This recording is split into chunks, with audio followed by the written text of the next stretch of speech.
Hello and Hello, Merry Christmas. Merry Christmas. Or Happy Holidays, or whatever you're doing. Yeah. If you're just having a nice day off. Yeah. Oh, yeah. That's good too. Nice. Yes. Yeah. Well done. And we thought to kind of offset the prospect of eating large amounts of food, that we bring you something that we hitherto had only made available to our patrons, which might bring on some sense of heartburn insofar as it involves molten lava. That's true. Yeah. And I mean, Christmas is a time for shit movies, isn't it? Oh, absolutely. I mean, they usually in the UK on BBC they have a good movie after the Queen's speech, now the King's speech. Not my Queen. King Prince Charles's speech. Yeah. And it's like a Toy Story or a Back to the Future or something good like Home that. Alone.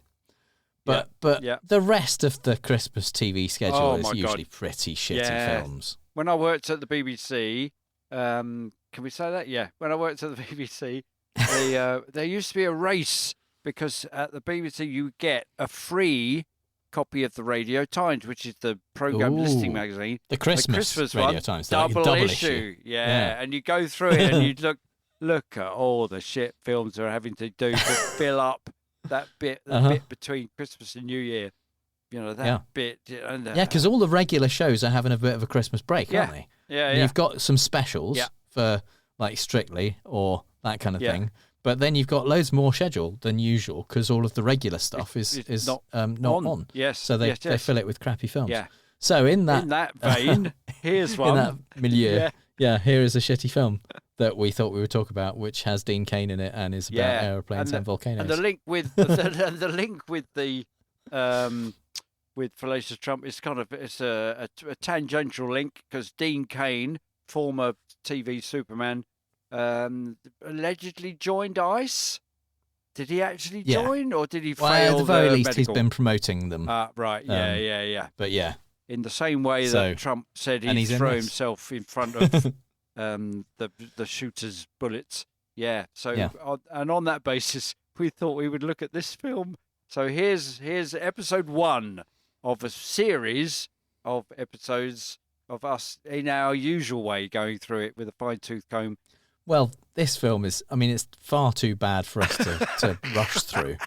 We have to take our time and dissect it. We have to give it the respect it deserves, which is negative respect. Yes. So, this is part 1. There'll be another part coming to you on New Year's Day. Yeah. And then it will be back to regular programming, Fallacious Trump episodes. So enjoy that. And if you'd like, obviously, to listen to the rest of them, because why wouldn't you? Because it's that riveting. And you can join as a patron. Go to patreon.com and /FTrump, and where there's plenty of other films that we've talked about of this ilk. In immense amounts of detail. And also books and all kinds of other stuff. Yes. And you get patron editions expanded editions of the regular episodes. That's true, about an extra half hour an episode. And there's lots and lots and lots of stuff. It's well worth it. God, I'd do it. Yeah, I don't need to. Right. I listen to it anyway when I'm editing. Oh, that's true, yeah. I listen to it once you've edited it, yeah. So don't listen to us. You know, if we didn't do that, we would obviously sign up, and so you should. So enjoy this, and we'll see you in the new year. Enjoy the Christmas break. Bye. It's stuck on autopilot. Well, that's not good. Just let me fly. I minored in genius, but I majored in awesome. Take your seats and buckle up. This is about to get very interesting. Listen, Doc, if there were any volcanic activity, we would already know all about it. Hello, and welcome to a patron special, where for once for a while we're not talking about old fallacies and new examples, because we've done a few of those. There are more to come of those. Yeah. But we did promise that people we had... keep pointing out even newer ones. Yeah. We did promise that we had other things in mind. Yeah. And this is one of those things. Which I so wish now that you hadn't thought of this. Well, You kind of think, there is that. that'd be good.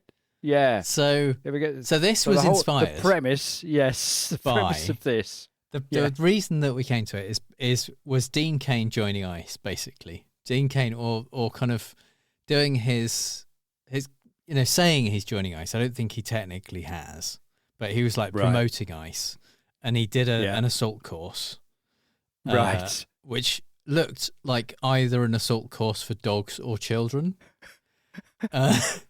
Yeah, but because he's not that tall, so No. yeah. And he struggled through it and really did very poorly. And the dear. video of him doing poorly on this really quite basic assault course went a bit viral. Right. And in fact, my kids heard about it through that and asked me who's Dean Cain, because he hasn't been relevant for decades. And I know that's yes. Yeah.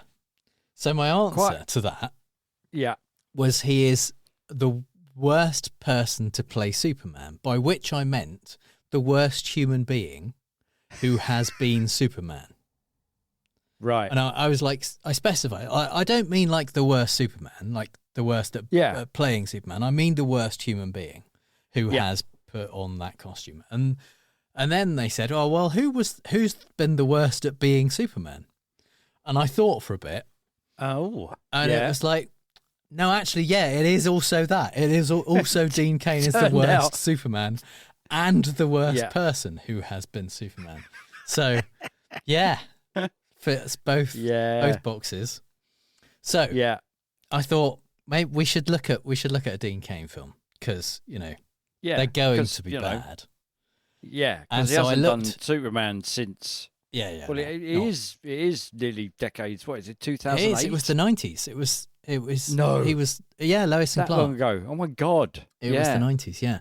So wow. I thought he's not on the A list of people who they cast in films.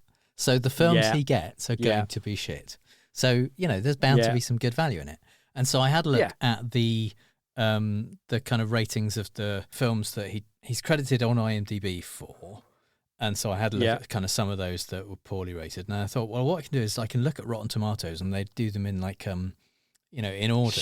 You can rank in order of terror. In order of shit. In order of terrible shit. And the worst on the list was God's Not Dead, the one with the lowest ranking.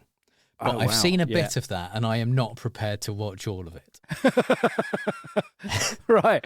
Okay. And this one was all right? This one is better. Yeah. You were prepared? Oh, according to Rotten Tomatoes rankings, this one ranks higher than God's Not Dead. And it is Airplane versus Volcano. And as soon as I saw that title, I was like, oh, well, obviously we're doing that one. We have to watch that. Of course, because that's when you do that, when you're in a pub and you do that, who would win a fight between Camilla Parker Bowles and Lady Diana, and or Diana, obviously Godzilla and a rhino, or that kind of stuff. Yeah. Then that the one question that we've never asked until now is, who would win a fight between an airplane and a volcano? Absolutely. I mean, to be fair, there have been a few airplane versus volcano matchups in real life, and airplanes haven't come off very well. Right. Yes, because the one with that immensely long Icelandic volcanic cloud. Yeah, I was gonna for some reason. I almost thought I could do that off the top of my head. I can't. I definitely can't. Yeah. It's got some J's and some F's in it, but there's no way I could have a go at it. I've gone for Clanfire Porquin, Clanticilio Gogogoch. It's a Edgeferta something. That's the one. Yeah. But no, it'll turn up on a Björk album at some point. Oh, absolutely. Surely. It grounded a lot of planes anyway. And so, in real life history of airplanes versus volcanoes, the airplanes typically don't do so well. Something to do with needing fresh air to go through jet engines and stuff something like that. Yeah. They don't like the ash so much.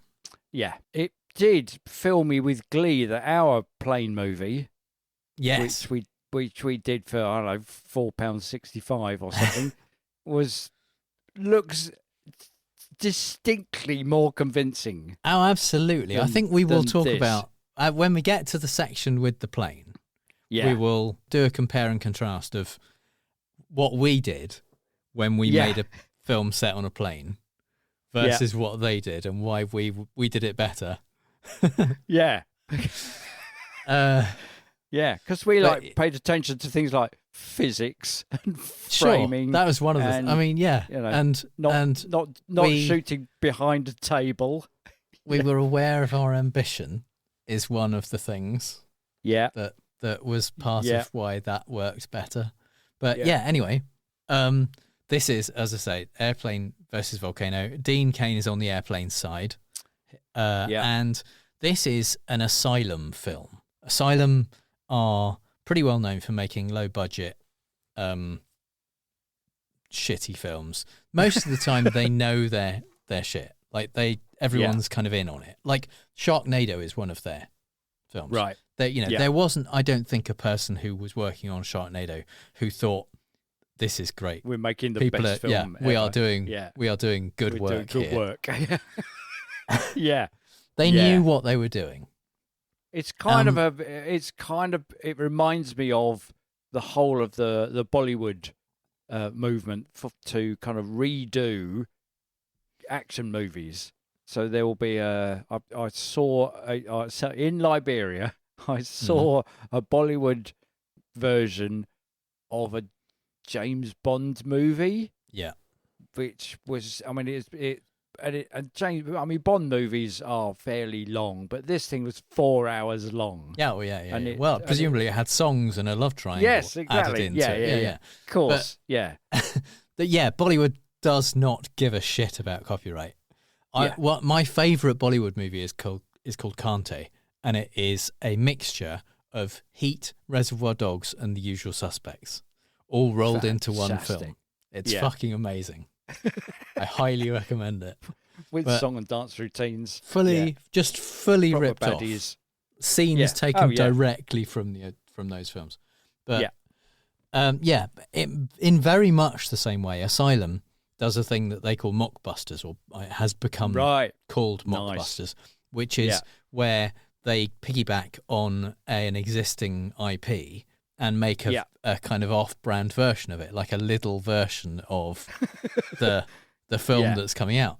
They did Android Cop instead of RoboCop. Nice. When the RoboCop reboot came out, they've done Transmorphers instead of Transformers.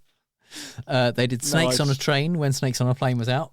And in fact, the most recent film that was done by the Kondelik brothers, of which this is their directorial and writing feature debut.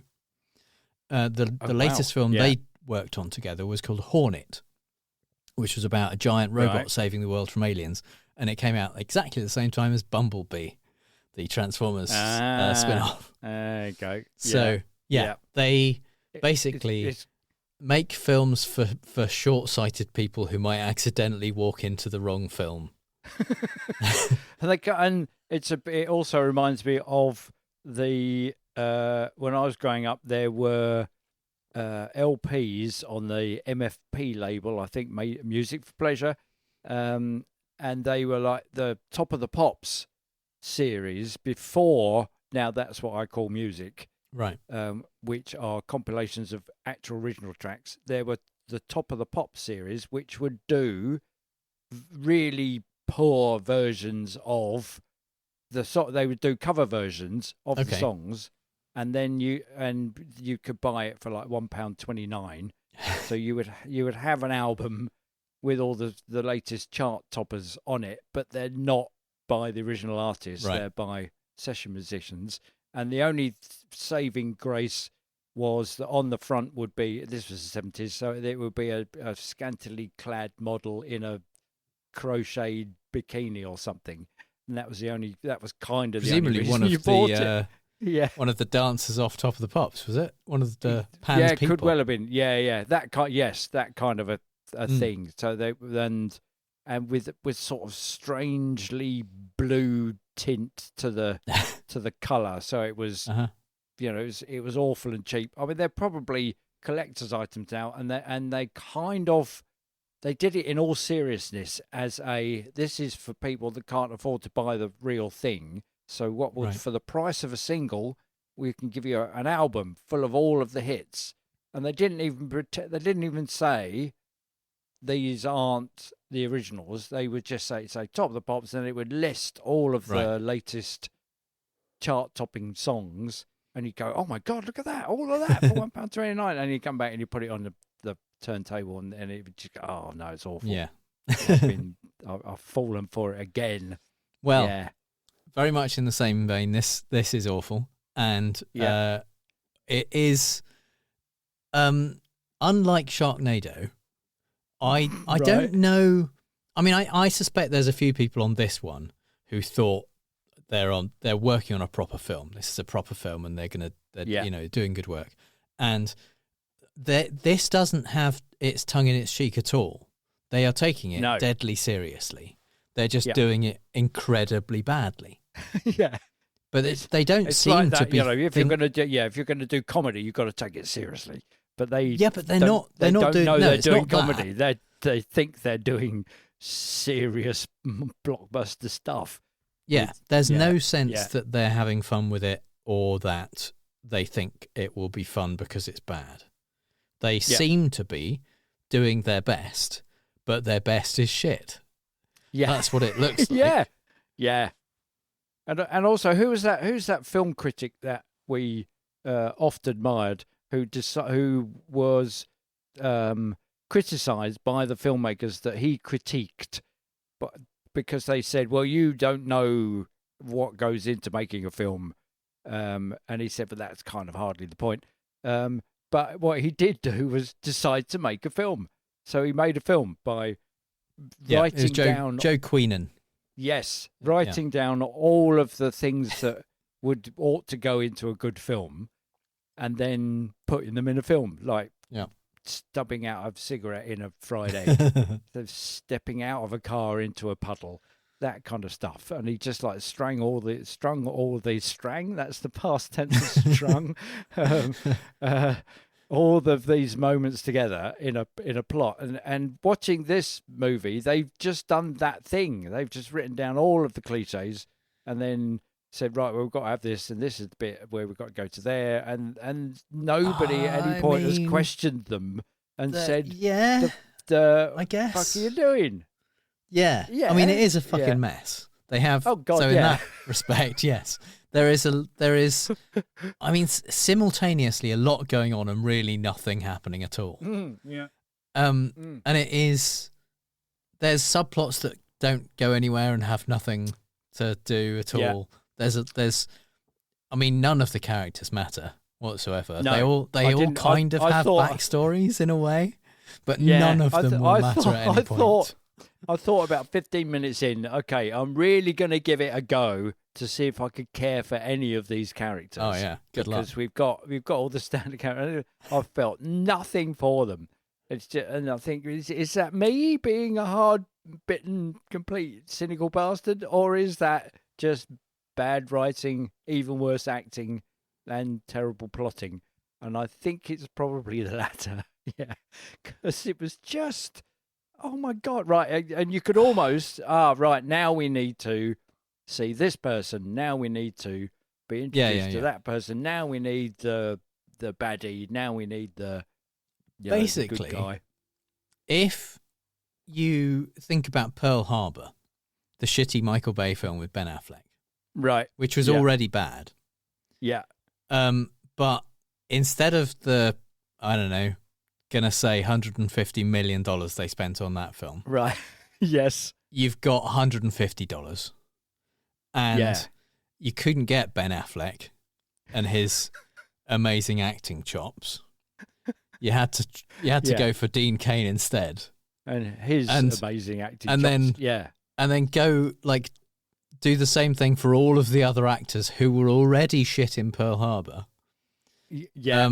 Replace them with much worse actors. Cheaper versions. Yeah. Basically, that's what you've got here.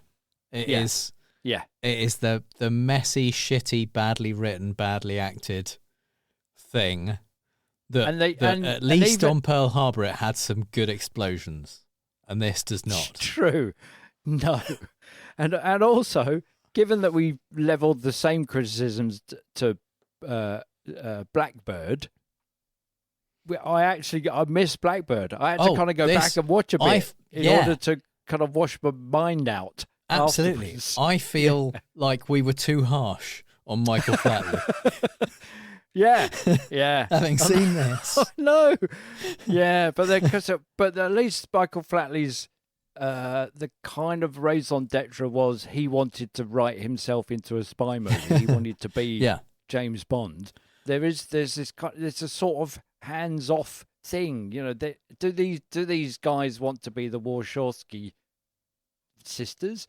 Do they want to be the Coen brothers? Do they, what are they? Why or the? I mean, based on the fact that this was 2014 and the films they're making at the moment are exactly the same kind of films as this, I think they're perfectly happy being the Condolit brothers. I think they're fine with it. Yeah. They've made their peace with the fact that they are not going to get any better at this. Yeah. Have they? Are they convinced that these films are bad, or is it the audience doing the work for them and going to see them in a kind of Plan 9 from outer space kind of way, going to see it because they're so bad, so that you can just enjoy laughing at the screen? I think Asylum movies don't know that they're aware of have a cult following. They are. Some people really like watching bad movies. Yeah, we're counted amongst those. Yeah. Well, yeah. Yeah. But yeah, with Asylum, you're pretty much guaranteed to get a film that is humorously bad. Yeah. And I mean, they've knocked it out of the park with this one. It is extremely bad, and we are going to laugh at it. But yeah, it did make me feel like, I think we did say when we were watching Blackbird that although obviously the writing is atrocious and Michael Flatley can't do anything, the people who were actually shooting it, and to some extent the editing, when Michael wasn't looking over his shoulder and going, just keep the camera on me for a few more seconds. It was done by professionals. It was made, there were clearly people on Blackbird who knew what they were doing. They knew how to light a scene. Yeah. They'd seen a camera before. They were aware of other films. This is not that. And it did make me feel like we were too harsh on Michael Flatley. And it didn't annoy me in the same way as Wonder Woman, 1984. Right. Because again, that one, the people, I mean, that was absolutely made by people who knew how to make a film. Yeah. Almost all of them had probably worked on significant numbers of films or major films before, including all the actors and Patty Jenkins and, all of the people involved, really. And they still managed to turn out that utter piece of crap. That's part of what annoyed me about Wonder Woman 1984. This one, they've made a couple of shorts, but this is their first feature. It's got Dean Cain in it, it's got Robin Givens in it, and everyone else, their excuse for being as shit as they are is because this is probably the first thing they've done, or they've never been directed by a professional director, or they don't have the skill to make a good film. So this is the best they can do. It's terrible. So, and you kind of get that sense when the opening titles. It put me in mind of like an evangelical, a movie made by, evangelical TV Christians, or a movie set in hell. Yes, by evangelical Christians. Yeah, because everything's on fire in the credits.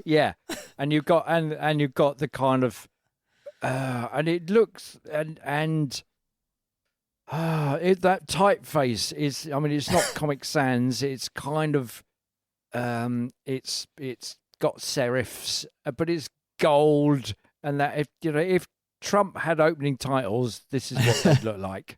Yeah, it's that there's lens flare aplenty, and it's the kind of text that we all used when PowerPoint got animations, and what's it, 2014? So it's early After Effects kind of stuff. It said, "Oh yeah, we can put this thing, and we can make it go into the background, and we can make the light reflects off the gold effect text as it floats in, as it goes away from us." And oh man, it's very 90s opening titles in this 2014 film. Yeah. So, and I was amused by the fact that there is a costume designer credit, and also you don't think these were their own clothes, do you? Well, yeah, because they're all of a piece and they all make a statement collectively. Yes, they could well have been. Yeah, costumes. Yeah, have you got a white shirt? Yeah, bring that then. That's kind of what they did. Yeah. So after the credits finish, the first shot we get is a stock shot from Pond 5, where they got all of their stock film from, and we will see a lot. Did they pay for them, or did they just zoom in past the watermark? I mean, it is there. This one. Well, it's £29 on Pond 5. This particular clip for us. So what's that? Like $40, something like that. So yeah, I think they've found in the budget. Let's say that they did use a lot of stock shots, but they got their money out of it because they used every single one of them multiple times. We will see the same exact shots again and again and again. And this one is of like the camera moving across the water towards an island. And it says that we see on screen that this is Kaula Rock. And it says 20 miles west of Nihao. It's close, 22 miles southwest of Nihao, but sure, that's all right. It's like Krakatoa, east of Java. Yeah. Do you think that's what they're kind of making a reference to? Yeah. In fact, Krakatoa is actually west of Java, but we won't go into that. But this footage is not of Kaula Hawaii. Rock. No. Well, it is of Hawaii. Oh, okay. It is of Kohala, the northwestern peninsula of the Big Island of Hawaii itself. Right. So that's not that far off. It's the same. It's the right part of the world. It's probably about 150 miles away from Kaula Rock, which is right the other end of the Hawaiian archipelago. It is. Yeah. It's off. Yeah, it's 22 miles southwest of Nihao, which is the kind of the furthest big island away from Hawaii. So it's not bad. Is that shot not available? Is the real shot of the real? No, I don't. Rock available on I've Pond seen 5? Stills of it. I couldn't see it. I couldn't see any actual footage of it. Right. But also, if you did get a shot of it, it wouldn't look like there was anywhere that the guy we're about to meet could be standing on a beach anywhere. So it's a very, very small place. Kaua Rock is like a quarter of a square mile. It's tiny. Oh right. Oh wow. So because I was convinced it was whales that not the animal, the country that shot. I was thinking, well, that looks like that kind of fractured sedimentary rock end. But no, this is an actual Hawaiian island, and the fact that they got it within a couple of 100 miles, this is as authentic as this film will get. It is all downhill from here. Every single thing they try and show us or do from this point on will be less realistic than how close they got with this stock shot. Yeah. So, because you might be, somewhat seduced by the title "Airplane versus Volcano," that there's going to be like a big tussle with a volcano, and there is, but the film is like an hour and 30 minutes, something like that. Yeah, and they spin it out to nearly an hour and a half. Yeah. Yeah, and they're flying constantly at aircraft speed. So this 541 volcano, miles an hour is the cruising speed of a Airbus A340. right? So so the thing's got to be hundreds of miles across. Hundreds of miles. Yeah. Yeah. Well, we will get into why it doesn't need to be quite that big. Right. I mean, it's a stupid fucking reason, but there is a reason. Yeah. But yeah, it does take. We are constantly flying past the same volcanoes for a long time. But first of all, before we even see a volcano, we see a man on the island, on the beach, which there isn't a beach on Koala Rock. But anyway, on the beach, he is burying what looks like a metal thermos flask in the sand, but he's glued some calculator buttons to the top of it. I thought it was the front of a hotel safe that he's nicked the door off and stuck into the little buttons that are haphazardly glued on top of it are literally square root %.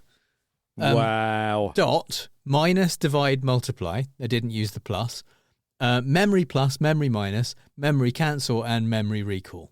Those are the buttons. Literally they are literally buttons. Taken off a calculator and stuck to the top of a thermos flask.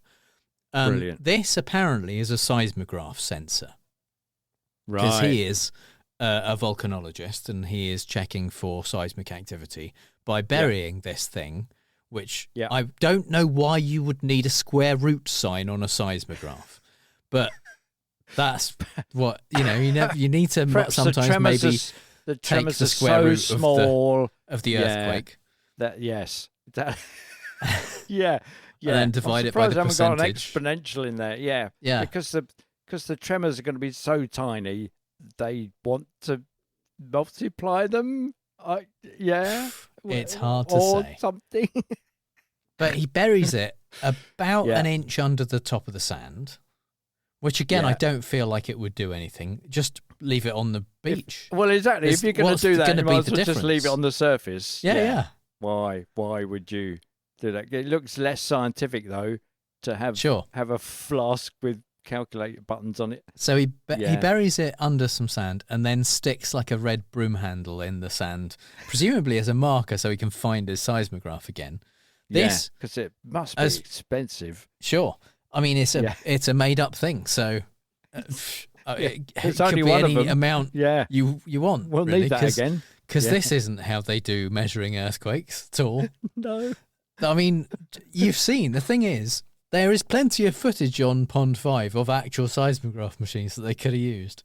But it's the thing you've seen that's like kind of the thing classic, is enough. The classic lie detector test thing where there's a needle going up and down past a thing.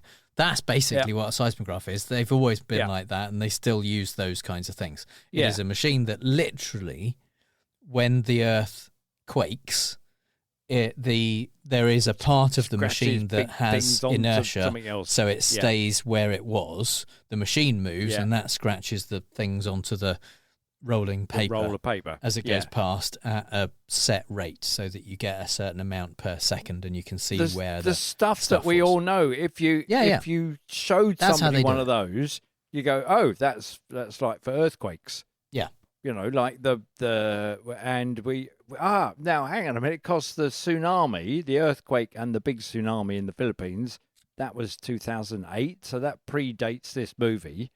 So we, at the very least, large populations of the Earth would have seen the readouts from earthquake. And in fact, in the news, whenever there's an earthquake, it's one recently in Afghanistan, whenever there's an earthquake, the graphic they have often behind the thing that says, earthquake, all these people died, is of a seismograph going. Yes.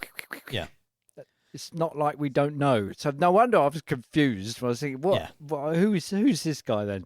And so this is some kind of just digital seismograph sensor thing that is sending signals to Robin Givens, who is Lisa, his compatriot on the nearby 22 miles away Niihau Island. At least we assume she's there. Later on, she's on that island, so probably she was. Their lab is also already there. That's as close as she could possibly be, because there aren't any closer islands. So we'll give them the benefit of the doubt and assume she's there. But this sensor is sending the signals there. By what means? Who knows? Wi-Fi? I don't know. Not Bluetooth. Don't know how it's doing it. If it's internet connected or what. Kaula Rock doesn't have any infrastructure whatsoever. It doesn't have phones. It doesn't have. It's uninhabited. They couldn't be getting an internet signal there. He's not showing any kind of satellite phones or anything like that. They are communicating via walkie-talkie. Over a 22-mile distance at the minimum. Shortwave radio. Yeah. Fucking amazing walkie-talkies. Yeah. Yeah. So, maybe that's why the thing he's had to bury it in the ground, because it's giving off such radiation in order to talk to a satellite so that she can look at the squiggly lines on an oscilloscope. Yeah. So, he talks to her on the walkie-talkie. We get a shot of a very, very calm little bit of sea, like a kind of a tidal pool at best. It's not doing anything. Steaming. It's not boiling, but there is some CGI steam coming off it. Some overlaid steam generated stuff. And and Lisa, who again 20 plus miles away, talks to him on the walkie-talkie. She is getting readings on her oscilloscope, her sensor. Yeah. And they are, I mean, I think the best way to describe them is they are like Trump's signature.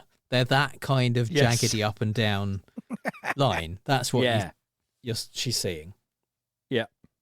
Based on what she's seeing, not that there's any measurements on the graph, so you wouldn't be able to kind of actually... No, there's a slidey thing that reminded me of McCoy's med bed in Star Trek, going up the left-hand side. It moves up and down on the left, but the actual reading, it's moving leftwards across the screen through time, so that you can see how that's working, and it is the amount that it is showing that there's activity.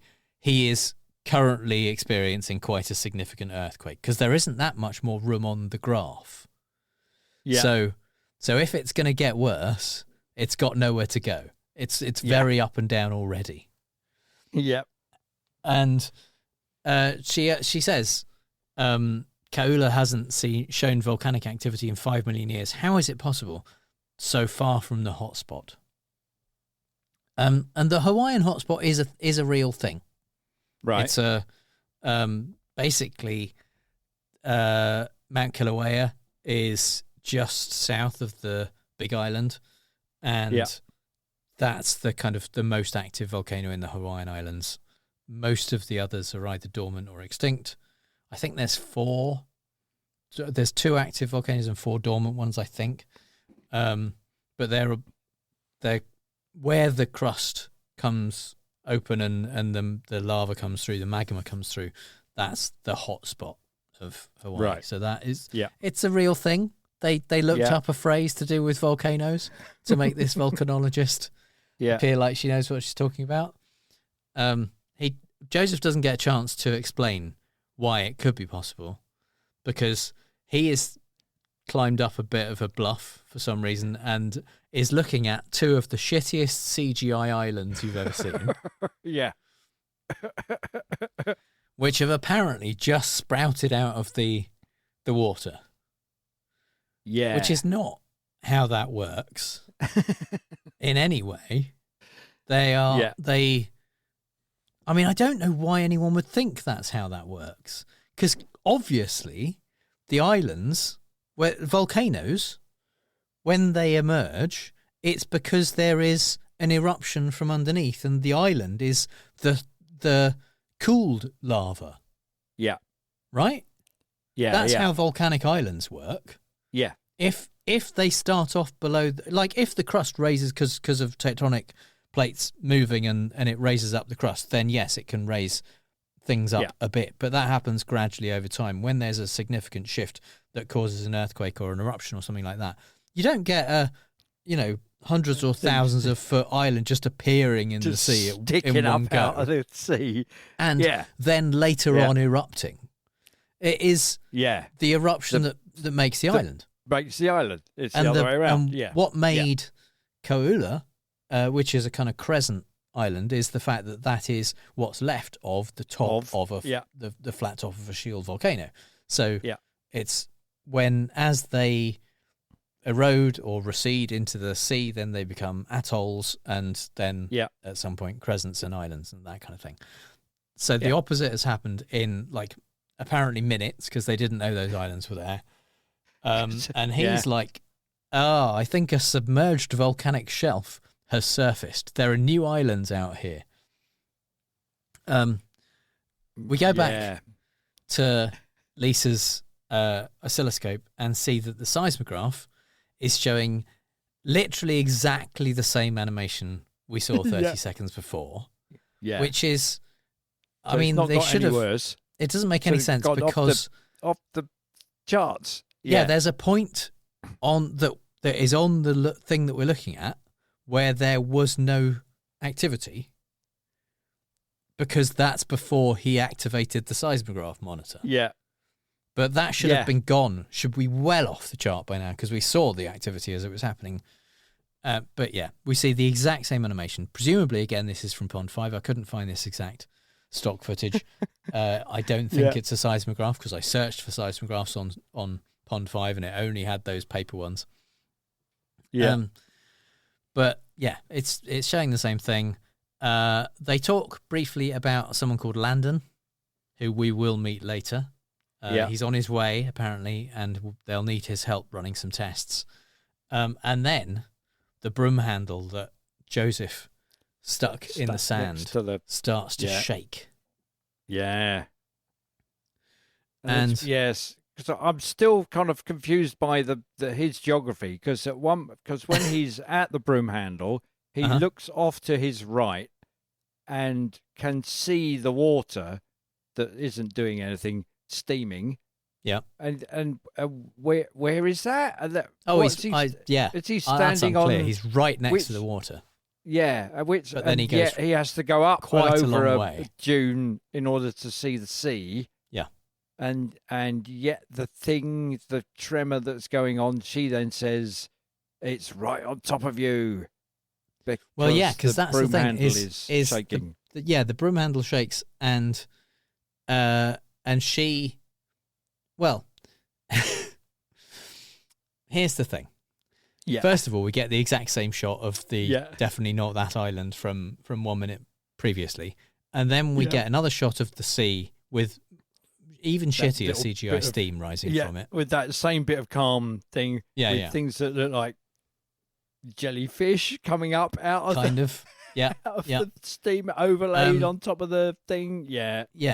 Lisa tells him over the walkie-talkie that it's right on top of him, which that's not a thing you can tell from that readout.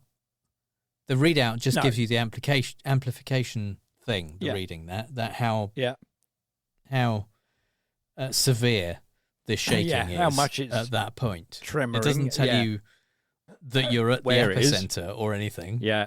But it's right on top of him, and he tries to run away from the earthquake. Yeah.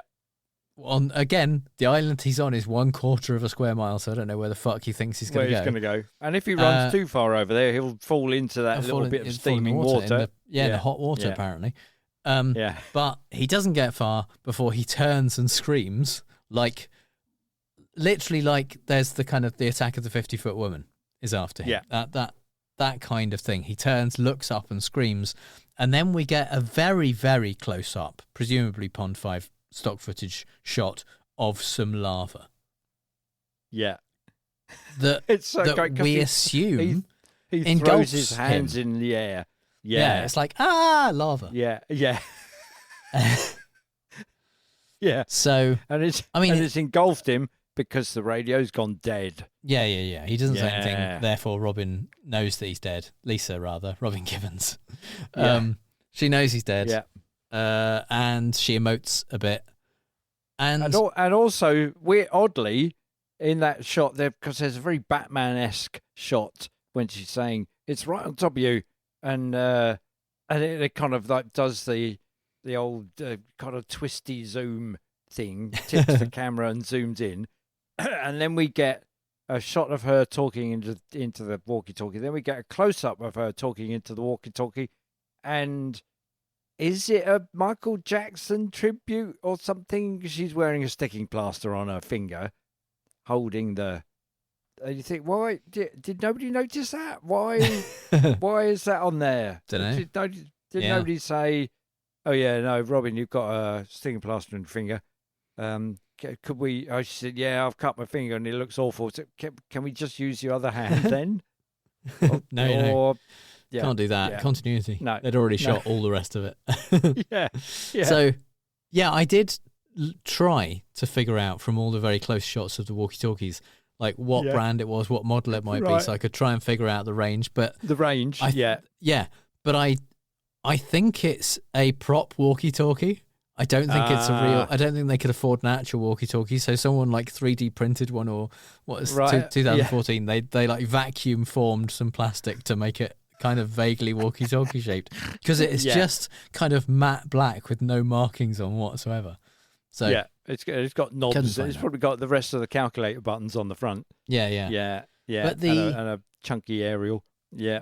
The lava shot is absolutely appalling. There is far better stock footage on Pond 5 of lava that they could have used, but even then, it only is downhill from here. It's getting worse and worse as we go along, because the next shot after Robin Givens emoting that her friend is dead is an overhead shot of a ring of presumably newly sprouted volcanoes, all simultaneously erupting. And they managed to make every single element of this shot look absolutely shit. The water is shit. Looks like it's not consistent, and it looks nothing like water. The volcanoes look like they were drawn on MS Paint by someone who has never used MS Paint before. It's like their first day. And the billowing shadows are the all shadows exactly of the islands. Yeah, the billowing smoke is just cut and pasted from one volcano onto the next, and occasionally they're smaller ones. But the shadows of the islands are somehow the worst part. They are like, I was struggling to find a kind of technology in the past that was this bad. And I think maybe like a Commodore 64 game or something like that. Oh, there you go. Yeah. It's about that level. Yeah. Of if you had to make a shadow of something. Yeah. Where you where you copy the thing itself and just put it slightly under. Yeah. Or it's early PowerPoint drop shadow. No, it's way worse than PowerPoint drop shadow's always been much better than this. This is far worse than anything Adobe has ever been involved with. Yeah. It's literally it's a composite of at least, I guess, if you count all of the smoke as one, because it is one. Yeah, it's the same asset. one. Yeah. This is a composite of probably 5 assets, and they're all appalling. It's hard to pick which is the worst thing. I think the bit under the kind of, there's sort of cracks that appear in the middle of the, I hesitate to use it, ocean, in the ring, and it looks like the surface of a dinosaur egg. So I think kind of genuinely, until you just mentioned that they were cracks, I didn't know that that's what they were going for. I did not get that was. Yeah. I thought it was just that was the texture that they'd got for the sea. That right. I hadn't. Well, it wasn't convincing enough for me to think, clearly they're going for a cracked tectonic plate there. Yeah, or some sort. Yeah, but it just looks like a dinosaur egg that they've got ripples over the top of. But the sea on the other side of the volcanoes looks nothing like the sea in between the volcanoes. Those are completely different animations or textures that they've added. And they're all and the sea is all running in several different directions at once beyond. Yeah, there's no the waves or tide or anything that makes any sense. Yes. No. But then we cut to the plane. This is where we're going to spend outside shot of the plane flying of our time. Yeah. So we cut to the outside of the plane. It's coming towards us. Fairly big plane. From the outside, it's an Airbus A340. Yeah, 4 engines. Cut to inside. Yeah. And the flight attendant, Rita, announces that they're about to start their descent into Kauai, and you can't land an Airbus A340 at Kauai, at Lihu Airport, the only airport on Kauai. But it's okay, because this plane is only an A340 on the outside. On the inside, it's a very small, narrow-body aircraft with a single aisle instead of the twin aisles of an A340. So probably and it's only got about 15 this has people on it. Special dispensation. Yeah, that's the other thing is this section that we see, because then the camera turns around and we see the seating section. Yeah. This is the only seating section we will ever see on this plane. It's at the front, right next to the cockpit, but it's not business or first class. It's just kind of standard economy. I don't think it's probably premium economy, although the legroom's reasonable. But there's only 6 rows of seats, 3 on either side of the aisle. Probably half of them are empty because they couldn't afford 36 actors, not after they'd paid Robin Givens and Dean Cain. So this is the section of plane we'll Commodore see. 65. Yeah. Despite the fact that the events of this film would require them to interact with all of the passengers on this plane, which, if it is an A340, as it looks like from the outside, it holds like 350 people. There's a significant amount of plane beyond the curtains that we can see at the back of this very short section of plane. And we never see any of the other passengers. I mean, these passengers are so important that we're supposed to care when they die.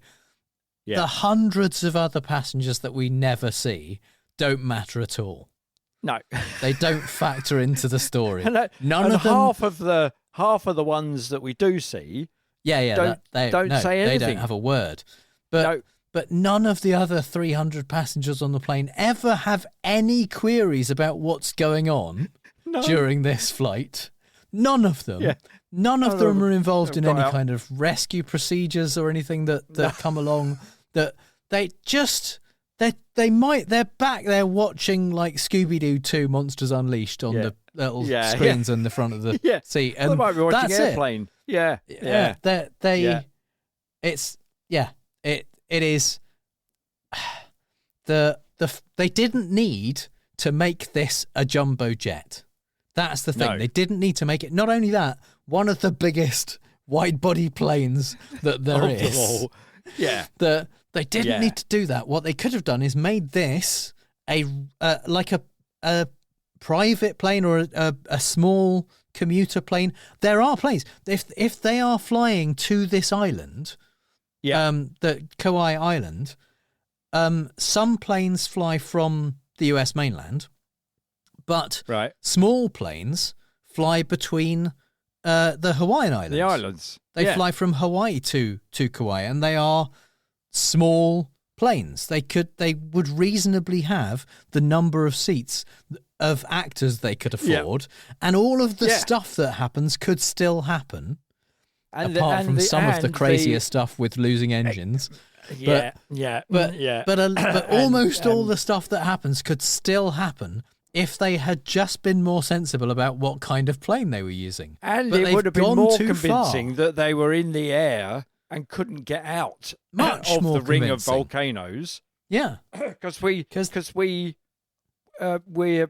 led to think that the ring of volcanoes are these volcanoes, this volcanic shelf that's just appeared. Yeah. These are it.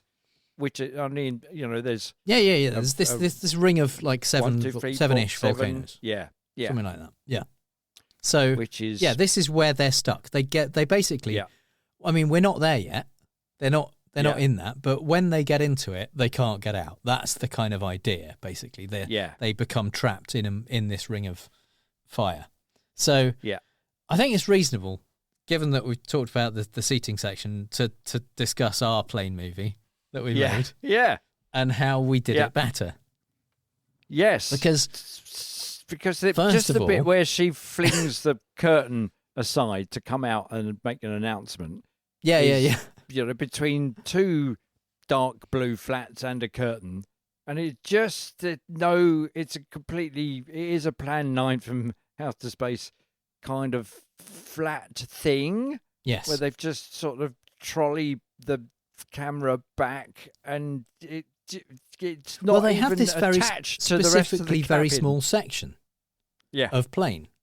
And when we made a plane movie, we only had a very small section of plane. Yeah. In fact, we only had one side. We didn't even have the whole of two side fuselage. And one of the things that meant that we did was only shoot that one side. So we didn't shoot any shots up or down the aisle, so you couldn't tell how big the plane long was. the section was. Because, frankly, we were only interested in kind of 4 passengers anyway. Yeah. And so 2 rows. we kind of moved up and down between those passengers, between a couple of rows.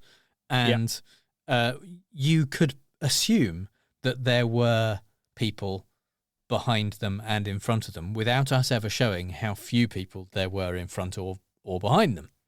Yeah.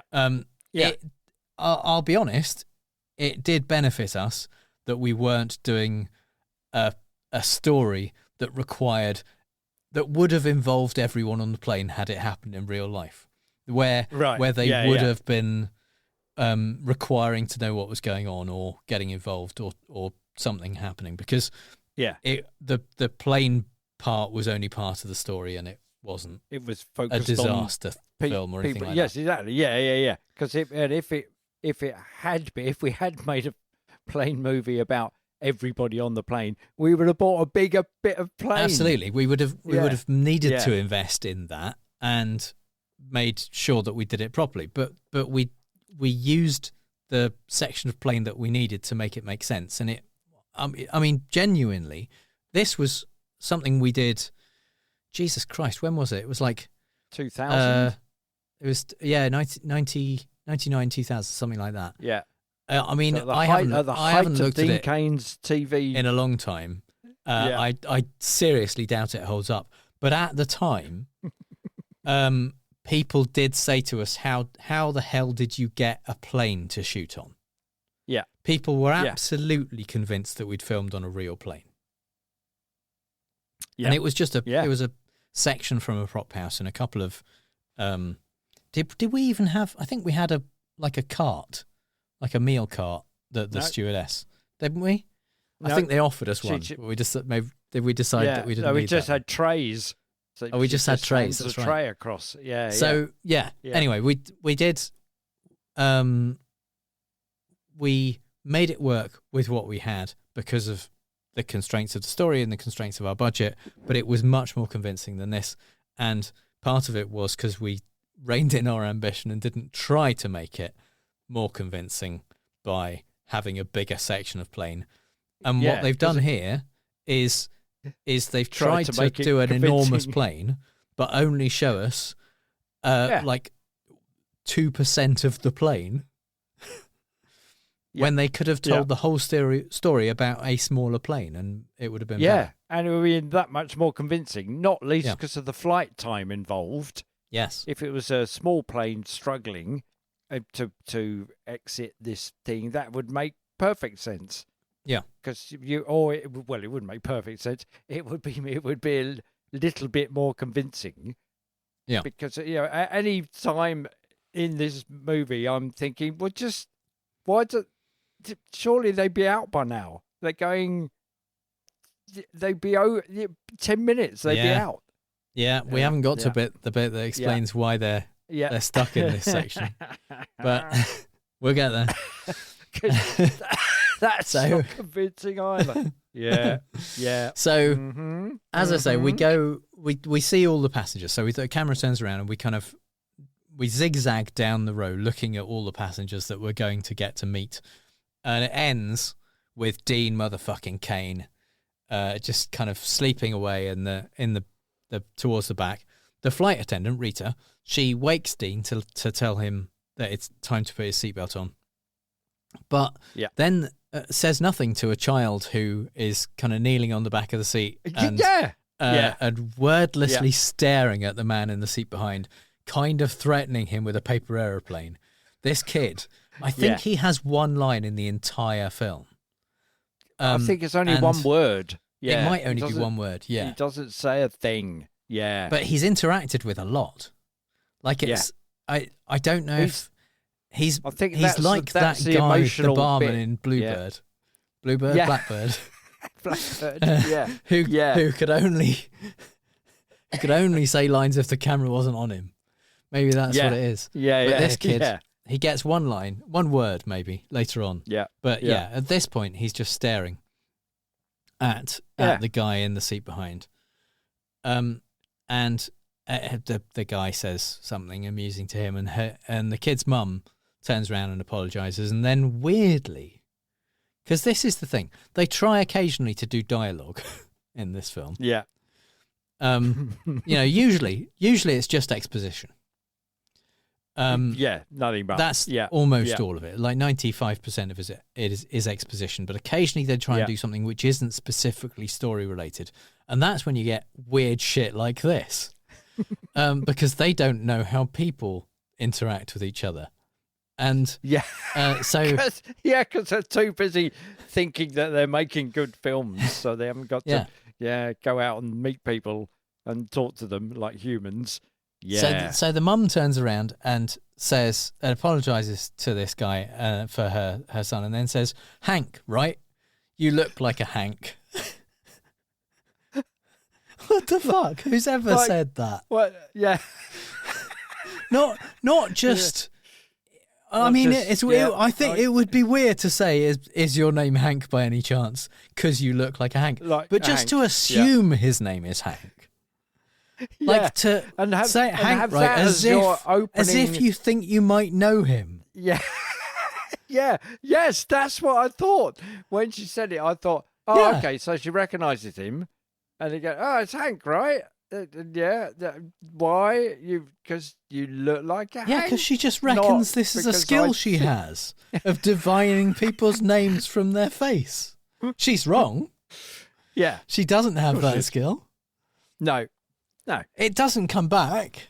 She doesn't try it on any of the other passengers. No. If they turned that into her thing, that would at least be something. That would be vaguely entertaining. That would be quite amusing. She kept trying it with all the different passengers, and every single time she was wrong. It'd at least be a bit of humour in the film. Yeah, but that would be more like something out of Airplane. Yeah, wouldn't it? That's But this is the only time she tries it. So anyway, and she's wrong. He says it's Jim, his name. This bit reminds me of the plane sequence in Bridesmaids. There's another thing. Oh yeah, because it turns out he's the bit with Melissa McCarthy and the guy that she sat next to, where she keeps saying, "You're the air marshal, aren't you?" And he's going, "No, I'm not. No, I'm not." I said, "Where'd you keep your gun? Up your butt?" They said, "No, I would." Yeah, no, and so that. And you think, oh yeah, look at there's all of these other films which aren't about planes that do planes really convincingly. Yeah. And ours included. It's not about the plane; it's about the heist that goes on in the plane, and they just. It was an aside. We could have done it on a bus, I guess, maybe. But don't know. Yeah, might not get. Yeah, we should redo it. But this film that's constant. The plane is the main character. Airplane. Yeah. I mean, versus Volcano.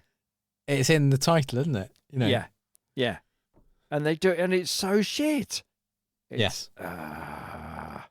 But so he says he's Jim, she's Jennifer, the kid is Tony, and they start to bond literally minutes from getting off the plane. This has been as they've been flying from LAX, so this is a nearly 6-hour flight. Presumably, everyone has been silent for nearly 6 hours. Yeah. But as everyone knows, the last few minutes of a flight before landing are exposition time. And so because people start telling each other their life story. Yeah, because this is the bit where, they're coming into land. We'll never see each other again. Yeah. There's a question I'm burning to ask you. Because we then cut to the guy who's with glasses, who's putting his book away, ready for landing, and he looks across to the other guy next to him who's holding his hand over his ring finger. And the first question out of his mouth after the 6-hour flight, just about to get off, is, "How long you been married?" What? That's, at least our one, in our dialogue, in our film, was quite amusing when it says, because it was a comedy moment. Yeah. Comedy moment, Charlie Jones, because it's a reference to the fact that drugs are being smuggled. And then, of course, I'm in second-hand clothing. Yeah. Yeah. Perfect. That's like mid-flight, kind of. It's over the fact that you're having to interact because you're passing the tray of food across, etc., etc. Not just randomly. This is the point in the film. We've got to make the audience identify with the people so we're introducing. That's the thing. That's what we're doing here. Is because when he says, "How long have you been married?" That character who asked the question, I don't. Do we see him again? I don't. He doesn't matter at any point after this. No. But the guy he's asking, the reason he's asking is because that guy might as well take out a kind of folded picture of his sweetheart, like they do in war movies. Yes. He might as well do that because he's dying. Yes, exactly. That's how you know. He might as well be wearing a red shirt on Star Trek. Yes, exactly. And he is wearing a red shirt. But weirdly, the choice they make, instead of making him a newlywed, or like he's been married for a year and his wife's pregnant and he's hoping to get back to her or whatever. Yeah. Instead of any of that, he's going to propose to her and he's just trying the ring on. Yeah. Or all of that kind of stuff. No. No. But they're not married. He just likes to wear it, he says. And he says, "I took time off from my auto body shop." We don't need to know that about him. To meet her for a little pre-wedding vacation. To meet her. Where do they not live? Anywhere near each other? Yeah. Yeah. I think she's an internet bride. Hard to say. But, they've known each other apparently, because this is the next obvious question that the guy in the glasses asks. He says, "Known each other long?" And he says 6 months. I know it's a bit crazy. And the guy from nowhere comes in with nothing crazy about it. "If you don't know in the first month that she's the one, you'll never know." The first month? Jesus Christ. He's a love at first sight kind of man. In the early stages of dating, that's a fuck of a lot of pressure. Yeah. Jesus. Well, and the guy with the glasses, he's a bit of a look. He's fighting him off with a shitty stick. Yeah. So will any of this matter? Not in the slightest. Not in the slightest. No. And if you're going to try and tug on the audience's heartstrings, I'm just trying it out. Our wedding is planned. We're just having the wedding. I'm on my way to the wedding. That would be the thing. You're flying from fucking LAX to Hawaii or one of the Hawaiian Islands. Yeah. You're going, obviously it's a destination wedding. You're on your way. That would be that's all you emotional. Need. Yeah. Yes. But this is just we've just met for a vacation. Yeah.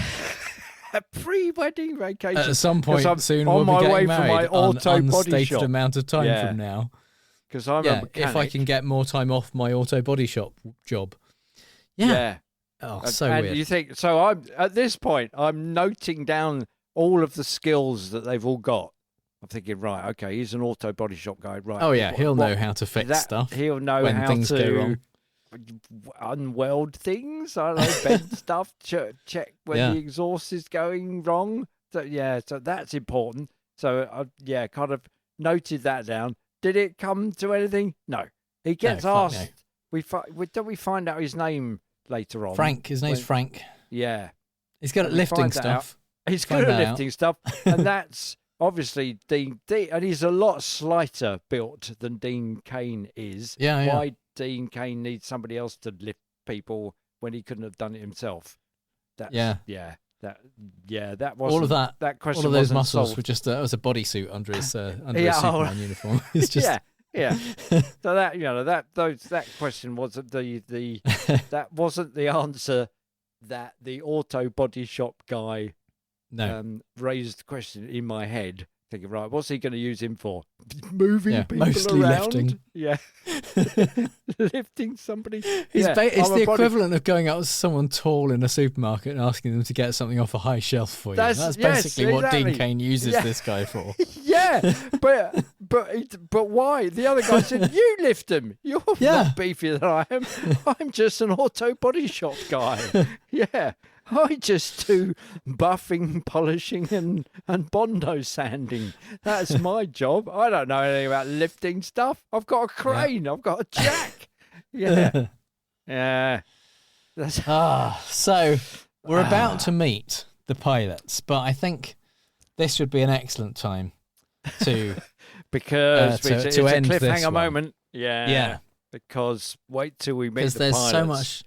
so much more to come of this film, Yeah. and it would be a shame to blow our loads this early on. And if to erupt that early. And if you want to, watch along, it is available for free, oddly. On Absolutely, YouTube. it's available on YouTube. Multiple copies of it on YouTube. I will put a actually we don't do show notes for these. I'll put a in the Patreon description of there this you go. episode. I'll put a link. Put a link to it. Yeah. Where you can find it on YouTube. I mean, I think you should would put we a link to recommend all of watching them. it? We wouldn't. No. I mean, that's the whole point of this. I mean, is obviously that not for we're- enjoyment, but Yeah. for But there is none. There is curiosity. There's yeah. The enjoyment bit strong. Curiosity probably. Curiosity. Yes. But then what you should do is contrast and compare. Morbid And if you haven't- curiosity. Oh, yeah, morbid, yeah. And if you haven't, then by comparison and contrast, you could go and watch our short movie set on a plane in a much more convincing manner. Yeah, I'm. Again, as I say, I haven't seen it for a long time. I'm less willing to nudge people in that direction in case it really doesn't hold up. No, I did watch it. A couple of years ago, I watched it. Okay. I got really excited by how very good it was. Okay. Yeah. I mean, your standards are very low, though. Well, there you go. Yeah, I quite like Blackbird. So yeah, Yeah. what do I know? Yeah. All right then. So yes, tune in next time when we meet the pilots and attempt to work out who's going to win with the fight between an airplane and a volcano. Yeah. Yeah. Yeah. Thanks for joining us Yeah. this time. See you again soon. Thanks Bye. again. Bye.